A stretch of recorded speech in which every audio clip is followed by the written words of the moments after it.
Howdy folks, this is EJK, and today's video is going to be a TvT between TY and Bunny. This is game number 2 of the GSL pre-qualifiers, the round of 4, I believe, out of a best of 5. And the title of this video is going to be called Winning with an Advantage. A lot of the times, especially in TvT, when there is no clear way of defeating your opponent sometimes, and by that I mean when your opponent has Marines and tanks in a static formation, it can be oftentimes very hard to try to end the game even though you recognize that you have an advantage of some sort. And so the focus of this video is going to be mainly on TY and what he chooses to do with his advantage to get more far ahead so that he can eventually win the game. For that matter, we will not be focusing too much on openings, build order, early to mid-game shenanigans. Instead, the focus will be upon the broader game concepts that you can apply to every matchup, not just TvT. But this is, I think, just a really good example of that. Another thing to note here is that we saw Bunny open up with a CC first. TY scouted it. And TY opened up with a 1-Rax gasless expand, and his reaction to the command center first is a fast third command center because there's no way it can be punished. Now, although TY's build isn't foolproof, he hasn't worked out every single specific reaction to every single possible thing that Bunny could do in TvT. Rather than flooding your head with possibilities of what your opponent can and cannot do, you should instead make the assumption that your build can hold everything, unless you are purposefully taking some sort of risk or gamble. In this scenario, neither player is taking any sort of risk or gamble. So, for that matter, they are both playing standard macro games, and they are both assuming that their macro builds can hold different kinds of harasses and situations, especially ones which they might not have prepared for or might have not scouted and therefore can possibly catch them by surprise. In this case, we see Bunny and his Cloak Banshee. It does catch TY by surprise, and TY does suffer a little bit of damage. I would say from the opener, neither player is really ahead. I would say, though, if I had to give the lead to someone, I would give it to TY, simply because he started mining his 3rd and 4th gas slightly faster. His 3rd command center finished a bit faster, so that allowed TY to get ahead in the SCV count so that he could take his 3rd and 4th gases a bit faster than Bunny. And with that gas income, he's starting stim faster, and he is also starting his 1-1 upgrades, whereas Bunny is starting his +1 attack. So we see both builds manifesting advantages in different ways. Bunny is creating a tech advantage with this Banshee opener, but he is delaying his 2nd +1 upgrade before TY. So that's pretty much the only difference. TY is getting a 2nd upgrade, and so his build's slightly more defensive.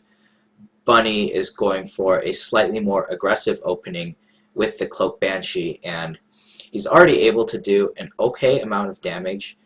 The Banshees will continue to harass and get some decent damage in, and this gives Bunny a slight lead in the game. Now, what this results in is, for the cost of 10 SCV kills, Bunny has invested 100 in Cloak and another 300 in Banshees. So for about, what is it, 300, 200, 400 minerals and 300 gas, and at this expense of his +1 armor upgrade, he has killed 10 workers. And 10 workers is, unfortunately, not that much. The only good thing that it does is it forces TY to produce 10 more SCVs, and so his economy is prevented from reaching full saturation. We see Bunny's income is slightly higher than TY's right now, and he's taking the supply lead because he can use his production a bit more effectively. And he's not investing in the +2, the double +2 right now. He's just getting his single upgrade, and he's getting his armory. He's going to start 2-1 soon, I believe. So here's an important thing that TY is doing. So TY, he's a very good player with his multitasking and his positioning ability. And right here what we're seeing is Bunny already has 4 medevacs, but he's chosen to keep his entire army in one large, gigantic clump of units. TY, on the other hand, he's out on the map with his first 2 medevacs, and he knows that he can run away from Bunny's army if he gets caught in a bad spot. So what's happening here is we see the 4 medevac army of Bunny kind of chasing down TY's army. TY reacted a bit slowly, but TY is also doing some pretty cute harass with these 2 siege tanks, and there's nothing that can stop these 2 siege tanks because he did see the Banshees. When you go Banshees, you generally don't have the gas or the tech lab to go for a Cyclone either, which would be one thing that could run down the siege tanks. And the more important thing is TY's army is split up, so he's already obtaining, or he's already trying to obtain an advantage through a better usage of his army. And by that, I mean, again, we see Bunny's entire army, 1, 2, 3, 4, 5, 6. He has all 6 medevacs in a big clump together out on the middle of the map. And what we can see Bunny's army do being together is he can do either one big doom drop and be aggressive, or he can push forward and try to be aggressive with his, I guess, with fancy siege tank repositioning. Whereas TY, if we consider what his army can do when his army is split up into a forward harassment force that can obtain scouting information and pick units off. Took a while to say. For TY, that's what part of his army can do. The other part can stay at home and be defensive. So we see here these 2 medevacs. The casters put a lot of emphasis on TY's fancy micro and his mechanic, or his ability to multitask in different locations. But what I really want to highlight is the fact that TY's army is split up and what it's accomplishing. So what's happening here is he has part of his army pinning Bunny's entire army. This is Bunny's entire army, and it's being distracted by 2 siege tanks. TY has an army at home. He has these 2 tanks being somewhat annoying. I think they could have been dealt with a bit easier if Bunny had set up a flank and waited until TY used his medevac boost and then tried to catch him out of position. And we see TY also doing a drop here with 2 medevacs. It's not his entire army. It's just a small part of his army. So These are all ways that TY is using his advanced positioning compared to Bunny to obtain small advantages through both damaging the economy, as we'll see here, positionally, out-positioning Bunny, and also economically, these drops are able to pick off a lot of SCVs. So what TY accomplishes from having his army split up like this is he gets a lot of economic damage done. He forces a lot of Bunny's army to stay back, whereas TY's army, he was able to deflect that drop fairly easily from Bunny, that Doom drop that tried to go into his main base. And he also has the sensor tower positioned in a way so that he's only concerned about being able to react fast enough with the medevacs in siege tank, or with the medevacs with the siege tanks in the medevacs, not the medevacs in the siege tanks, to be able to defend the drop. And you get your siege tanks down faster than your opponent.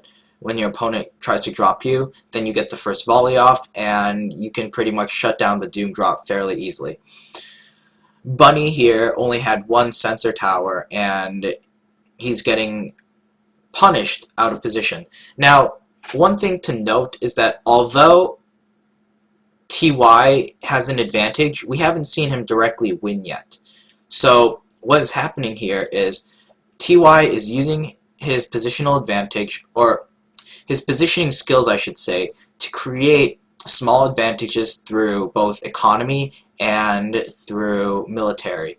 And what we see here now is that so many SCVs have been killed that TY decides to go up into the main base to force an engagement against Bunny, so that Bunny is forced to trade his army. Because the only way that Bunny can come back is by taking a good engagement with his entire army and really drive TY back home. So TY knows this, and that's why he goes into the main base to force this engagement, to trade out units. Although he doesn't take the most cost-efficient engagement, the fact that Bunny has very few SCVs means that TY's production is now going to start to overwhelm Bunny, and TY has essentially limited what Bunny can do because he no longer has the money to replenish his army as fast as TY's full economy, which hasn't been damaged the entire game. And now TY can be a lot more aggressive.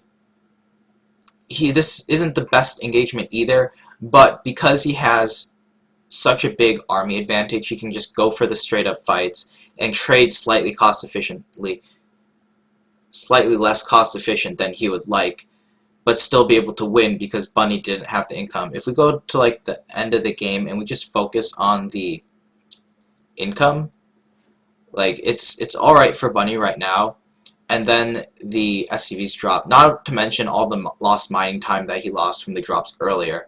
But now we see the income start to plummet because Bunny has lost a mining base, and the natural isn't mined out yet, so it's still mining at full capacity. It has all of the mineral patches there, and so dropping in this mineral income for almost a minute is forcing Bunny he's only able to produce Marines at this point, and I think he should be focusing more on siege tanks than Marines, but the point I'm trying to make is that he just cannot produce as much as TY can produce, and this is where TY starts to take an advantage because he can now produce 2 tanks at a time and all of his Marines, whereas Bunny can only produce Marines and SCVs with his limited mineral income.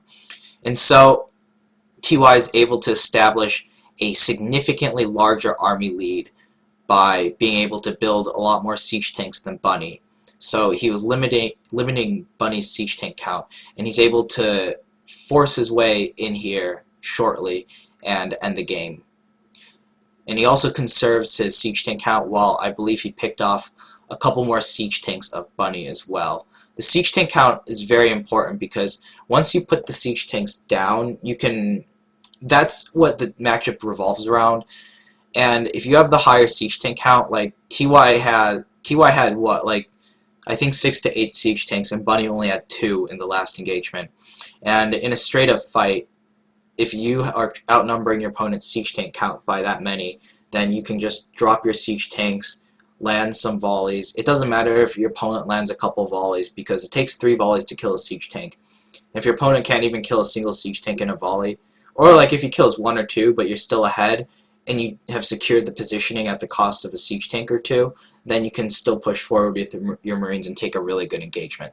So that's kind of a shorter video of I would say a pretty straightforward TvT where TY used his, I guess, his superior skills in StarCraft to create advantages through his strengths.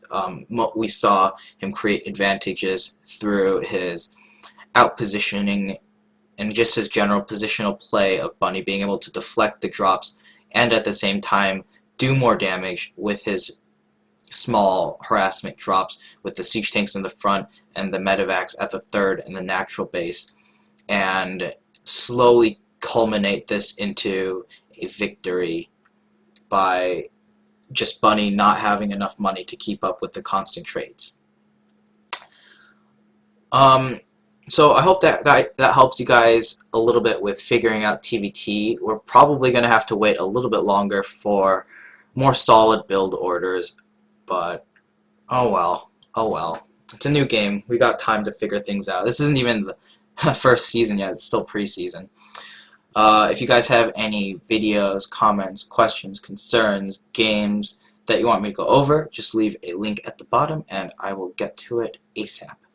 Until then, happy holidays and see you all in the next video.